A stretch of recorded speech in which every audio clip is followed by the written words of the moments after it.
Okay, I'm gonna say it. Most renovations people do before they sell are not investments. They're expensive hobbies that make you feel productive, but don't actually put money in your pocket. I see it every day. And look, I get it, because HGTV, it makes it seem like you just rip out your kitchen and put in some shaker cabinets and subway tile, and buyers are gonna throw money at you. But that's not how real life works, all right? Here's what's really happening. You're about to spend thousands, maybe tens of thousands of dollars on upgrades that could actually shrink your buyer pool and get you lowballed. And if you're an empty nester or you're getting ready to downsize in the next couple of years, you don't have time to gamble with your equity. So stay with me here, because I'm going to tell you about the one upgrade at the end that people swear adds value but actually costs sellers the most money. And I'm willing to bet it's on your to-do list right now. Plus, I got a free downloadable guide for you called the Smart Sellers Pre-List Renovation Checklist that you can grab in the description below. It'll walk you through exactly which projects pay off and which ones don't, room by room. Let's go. So why does this HGTV, in my mind, get this wrong? The one thing HGTV that nobody wants to admit, it's really entertainment, right? It's designed to give you that before and after dopamine rush. But real estate is not a TV show, guys.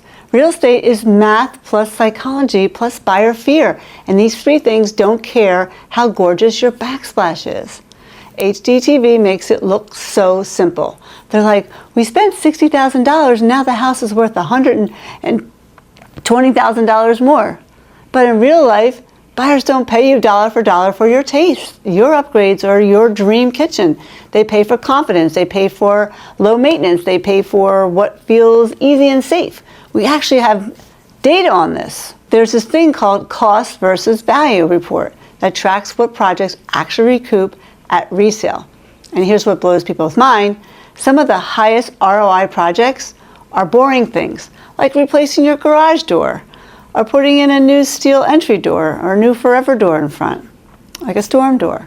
We don't have the 2026 report out yet, obviously, but in 2025, those show crazy high ROI because buyers feel the value the second they pull up to their house when they walk into the door. They feel it outside. That's why their outside is so important to work on.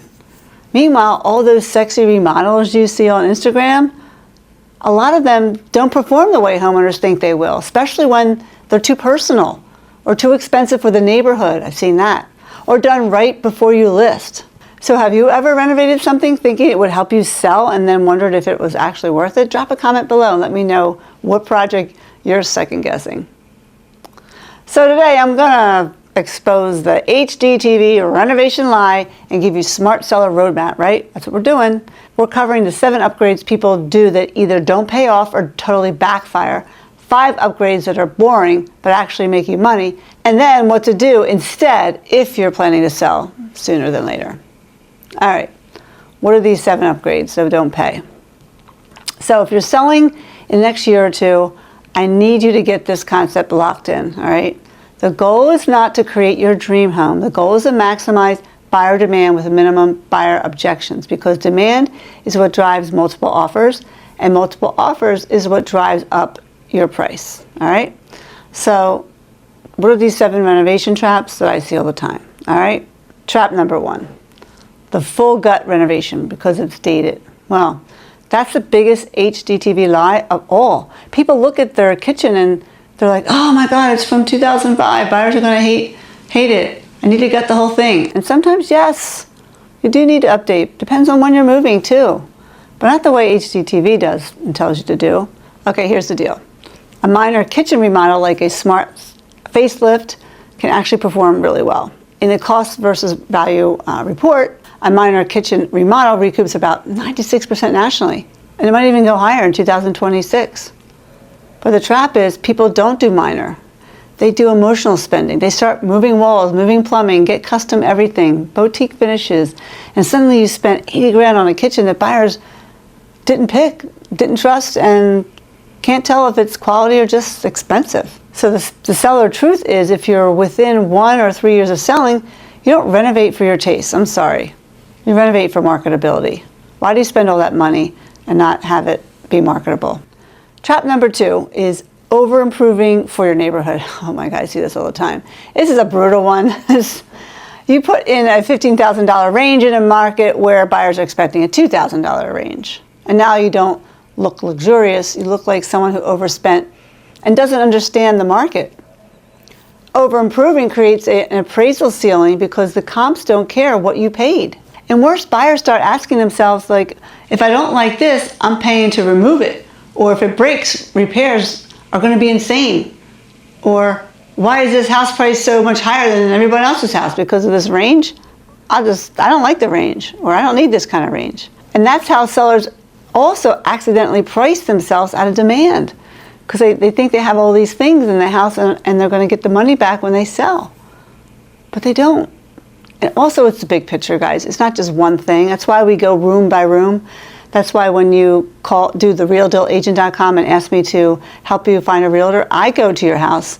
Me and my team members, we come on your phone. You show us around your house and we give you these ideas to get you started. Wouldn't you love that? All you have to do is go to realdealagent.com and bring me into your house. I can't wait. That's my most favorite part of this, doing the videos. I love meeting people over the United States. It's been a blast, and I've gotten some great results for people. So, trap number 3, trend-driven statement choices. What's that? Like a statement tile, or statement wallpaper, or statement lighting, statement cabinets. It looks gorgeous on Pinterest, and then it becomes a buyer objection in real life, because when buyers see something overly personal, they don't think, oh wow, how gorgeous. They think, how much is it going to cost to change that, right? The buyer math is pessimistic math, They overestimate the cost of everything and they subtract it from your price in their head. That's what happens. So if you're sitting there thinking, but my designer said it's in style. Well, when was that done? And let me save you some heartbreak. Buyers aren't hiring your designer. They're buying their next life, and they want something they can live with immediately without having to rip anything out. So have you ever walked into a house and seen something so specific you immediately thought, nope, I'd have to change that? Tell me in the comments. I'm currently looking at houses. I'm selling my house, and I see some things. I'm like, nope, I'm not buying this house. It's just going to cost thousands to rip out all the stuff they put in here. I feel it too. I'm a realtor, and I still see it. Trap number 4, high maintenance luxury materials like marble countertops, high gloss cabinets, specialty stones, finishes that show every fingerprint. HGTV sells glamour, but buyers buy practicality. If a buyer sees a material that stains, scratches, echoes, chips, or needs constant maintenance, you know what they feel? They feel stress, and stress lowers offers. That is why lower maintenance materials that look luxurious but live easy tend to win. It's not about being cheap, it's about giving buyers confidence. All right? Confidence is so important. They want easy, clean. I've seen houses, an older person, 80 years old, who's kept the house meticulous, but still had wallpaper on the wall. Or, the kitchen and the bath weren't updated, where we just painted the walls, took the wallpaper off, or painted over the wallpaper, and we put little things in there, little trendy, like the doorknobs, chrome, brushed nickel, hardware's on the cabinets, changed little things out, and it looked great, and it was so clean, it was maintained so well. And they paid good money for it. Happens all the time. What's the trap number 5? DIY. I talk about this a lot. DIY that looks like DIY. How's that? So if you take nothing else from this video, take this. Buyers can smell it. A do-it-yourself project right from the driveway. When they see do-it-yourself work, they start spiraling. They think, what else did they do themselves? Did they pull permits? Is there mold behind that? Is electrical safe? It doesn't just lower value when you do things yourself, and it looks that way. It lowers trust, and trust is currency in real estate transaction. So if you're someone who does work on your house, make sure you do it right so buyers don't get frustrated and just walk out or give you a low offer. Okay, trap number 6, removing functional storage for design. Like floating shelves instead of cabinets, removing pantries, removing coat closets, removing practical space because it looks cleaner in photos. If photographs, great, sure, but buyers don't live in photos. They live with Costco runs and the kids and the hobbies and the real life. So when functional storage disappears like that foyer closet or these shelves or things like that, buyers don't always say it out loud. They just feel like the house doesn't work. And then your showing feedback comes back with loved it, but, it's always a nice girl, but something felt off. And they buy the other house. See it happen all the time. We get the feedbacks, nice, but doesn't feel right. Something about the feeling. A lot of feeling type feedbacks lately. What's the seventh trap? How about finishing a basement or a big space without buyer demand? So this one is really super market specific, but there's the issue. If you finish a basement, add built-ins or a theater room and a bar, but your buyer pool is seniors downsizing or families who need storage or buyers who want a home gym, you might not be adding value. You might be just adding personalization. So you can't really customize it without knowing your buyer pool. Who's your target market? Because the more customized the space is, the narrower your audience, right? And a narrower audience means fewer offers, fewer eyeballs, and it doesn't spark that competition. Because fewer offers means a weaker price, all right? Really important. So if HGTV upgrades don't automatically equal profit, what really does? And I think this is the part where most agents don't explain because it's not glamorous, but the projects that actually pay are usually the ones that reduce buyer fear, improve first impression, signal that your home is well maintained, and remove objections that cause price cuts. So let me show you what I'm talking about here, what actually tends to win. I call it the 5 boring upgrades that usually pay. And this is a big one. The first impressions count, curb appeal. And on the curb appeal, replacements that buyer feel instantly. I talked about this a little bit. Garage doors, entry doors are strong. Even a new welcome mat, a light at the front door, a new light. These little things, they have huge return on investment. Because buyer likes homes that feel sharp, solid, and cared for before they walk inside. Right, before they walk inside. So that outside visual, that's why I tell people, get your pictures taken, right, the season before. So this spring, I have probably 30 photo shoots coming up. We're going to be getting houses ready for their photo shoot, for their outside photos, so that when they go on the market the following year, it'll look beautiful. All right, that's important. To have pictures, no matter when you're going to the market, ready in your computer that show a beautifully fantastic, compelling outside photos with drone from the right angles. And that's another video. Okay, number 2, minor kitchen facelift, not a drama renovation notice. What performs really well? A minor kitchen remodel, a facelift, not a gut job, all right? Last year, the national average return on investment for a minor kitchen remodel, around 96%. Could go even higher this year. Why? Because buyers love updated enough. And they don't need to agree with every single detail. That is where a good listing agent saves dollars for emotional spending. That is when we come through your house with the phone, we do the room by room with you. I will see what you have, I'll give you the advice, and I'll fit you with an agent who can do that for you, who can help you throughout the process. I like a year or 2 in advance.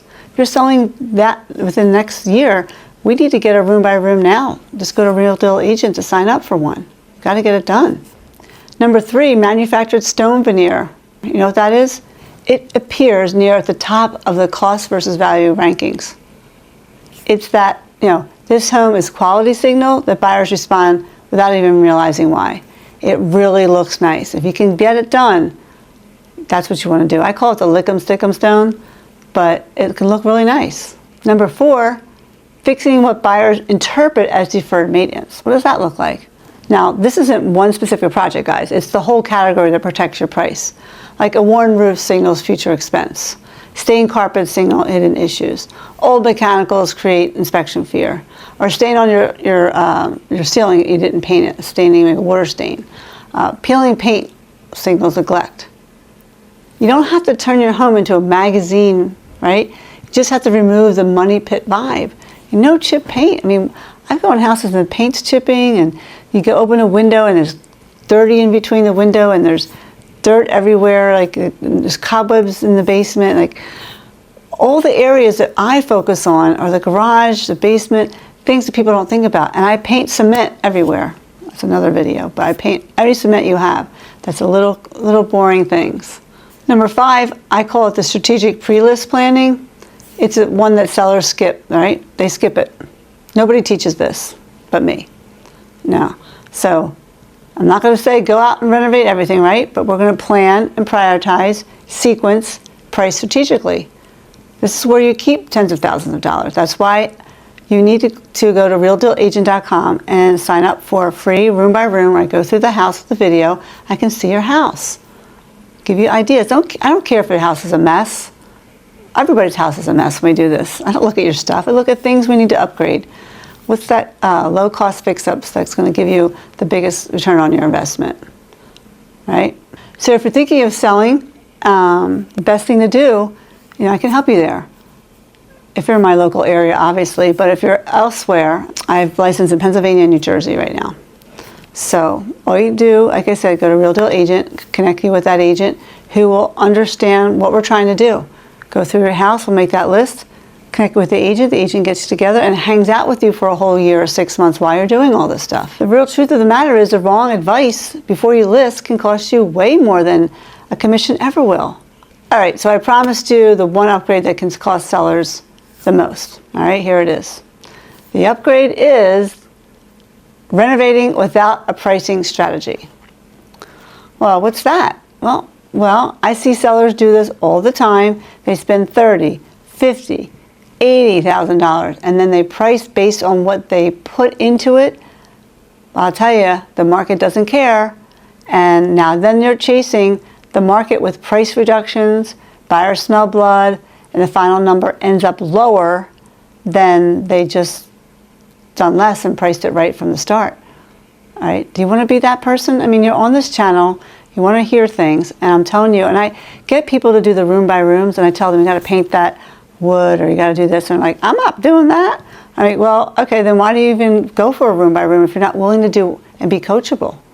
Well, that's fine, don't do the things, but then don't expect the money either.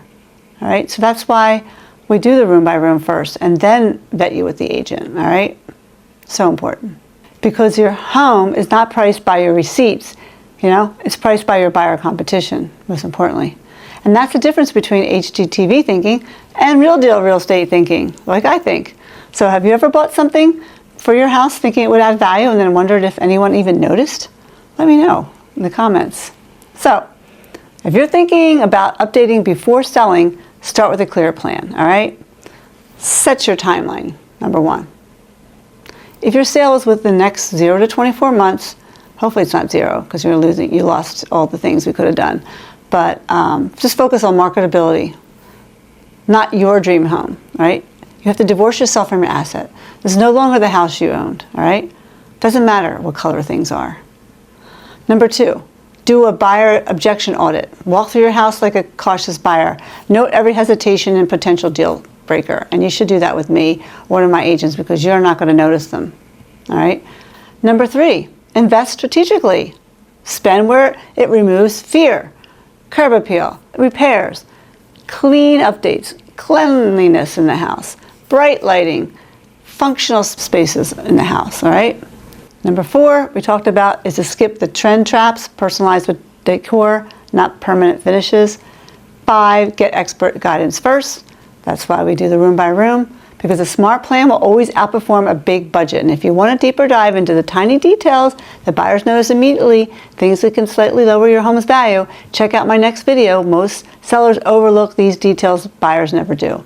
Break down the 20 pre-listing tweaks that makes home feel cared for and can create multiple offer situations without wasting money on the wrong upgrades. And hey, if you want me to do a part 2 specifically for seniors who are downsizing and wonder what's actually worth updating before they move, just comment downsize. I'm going to make it happen for you. So let's get the room by room, and I'm going to see you on the next video.